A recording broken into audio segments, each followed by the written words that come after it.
atletas profissionais de futebol tiveram sua profissão regulamentada a partir de 1975, com a Lei 6.354, que posteriormente foi alterada e revogada pela Lei Pelé. A Lei Pelé também sofreu recentes e importantes alterações no que se refere ao contrato especial do atleta profissional de futebol. À medida em que o desporto profissional ganhou destaque no Brasil e no mundo, também aumentou o debate entre os estudiosos do direito. E para falar sobre as especificidades do contrato especial do jogador de futebol, nós conversamos hoje com o presidente do Goiás Esporte Clube, o advogado João Bosco Luz. Seja bem-vindo à Hora Extra, doutor João. Muito obrigado. É um prazer estar aqui participando com você e com todos os telespectadores. O contrato especial de trabalho desportivo possui especificidades, como eu falei agora mesmo, que devem ser observadas pelos contratantes. Em que aspectos ele se diferencia do contrato normal de trabalho em relação, por exemplo, à forma e à duração? Bom, o principal aspecto onde ele se diferencia do contrato de trabalho é porque o contrato de trabalho, não obstante ele exige uma forma, ele pode ser verbal. Já o contrato especial de trabalho esportivo, ele deve ser um contrato formal. Isso está expresso na própria lei, lá no seu artigo 28, onde fala que o contrato especial de trabalho esportivo ele tem que ser formal e por prazo determinado. Então, enquanto nas relações de trabalho, o contrato por prazo determinado ele é uma exceção, no especial de trabalho esportivo, ele é uma regra. Então, o contrato só pode ser por prazo determinado, e cuja duração é de no mínimo 3 meses e no máximo 5 anos, isso pela Lei 9.615, conhecida pela Lei Pelé, mas existe uma exceção por norma da FIFA, de reconhecer o contrato firmado com atleta com idade inferior a 18 anos, de apenas 3 anos. Então, muito embora no Brasil se possa fazer com 5 anos, é recomendável que respeite a norma da FIFA, porque dentro das limitações territoriais do Brasil, caso seja firmado um contrato com um atleta menor de 18 anos, por prazo de até 5 anos, vai valer. Mas, uma vez completados os 18 anos, esse atleta tendo interesse em sair do país, aí vai prevalecer a norma da FIFA, que não vai reconhecer os 5 anos e, cumpridos os 3 anos, o atleta estará livre. E além do contrato formal, quando se pode dizer que foi criado o vínculo desportivo? Essa é uma pergunta interessante, porque as pessoas às vezes elas confundem muito direito federativo com direitos econômicos, com vínculo desportivo, então isso às vezes há uma confusão muito grande. A partir do momento que uma entidade de prática desportiva contrata um atleta, já se estabelece ali um contrato de trabalho.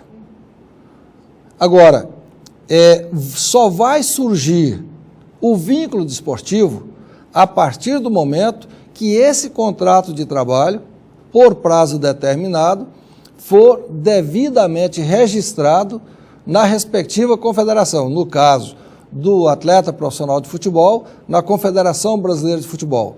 Então, a partir do registro deste contrato na Confederação Brasileira de Futebol, é que surge o vínculo desportivo, que esse vínculo desportivo é o que dá condição de jogo ao atleta. Certo. As recentes alterações na Lei Pelé também puseram fim à chamada cláusula penal, no caso de rompimento do contrato. E agora foi criada a cláusula indenizatória desportiva. Como é que funciona essa cláusula? Qual que é a diferença da antiga cláusula penal? Em termos práticos,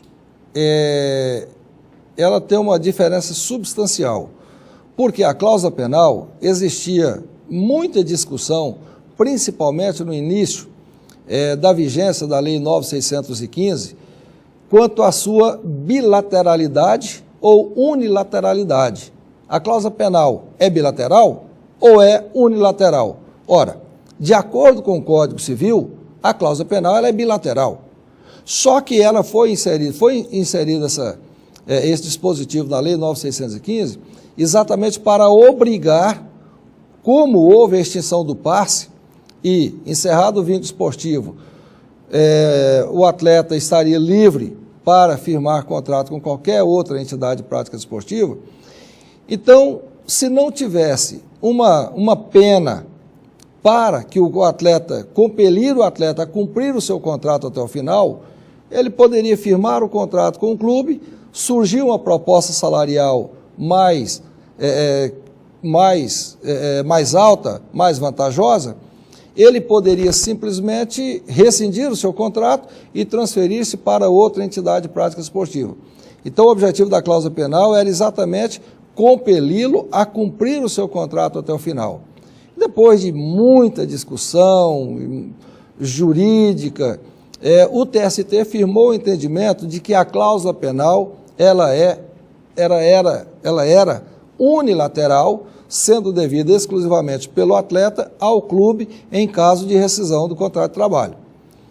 Aí veio essa alteração recente da Lei 9.615, que é a Lei Pelé, e inseriu um dispositivo criando ali a cláusula indenizatória desportiva, que nada mais é do que uma cláusula penal, só que aí ela é específica, ela é devida pelo atleta ou pelo clube que o contrata, ao clube, né, com o qual ele tinha um contrato de trabalho.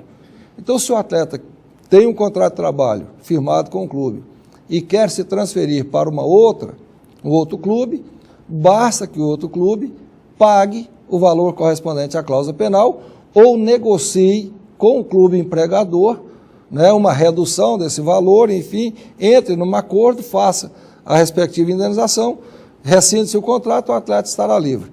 Então, são até 2.000 vezes o valor da remuneração mensal do atleta. Ressalvado que esse valor, ele é livremente pactuado entre atleta e clube, até o limite de 2.000 vezes o valor de sua remuneração mensal.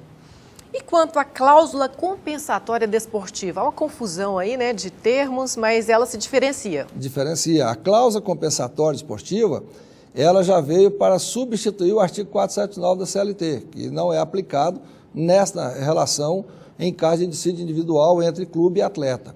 A cláusula compensatória desportiva, ela é a cláusula que diz o seguinte, que caso o clube queira rescindir antecipadamente o contrato do atleta, ela deve indenizá-lo pelo valor correspondente a até 400 vezes a sua remuneração, nesse caso estabelecendo o mínimo que é o valor correspondente a que o atleta teria direito de receber até o final do seu contrato.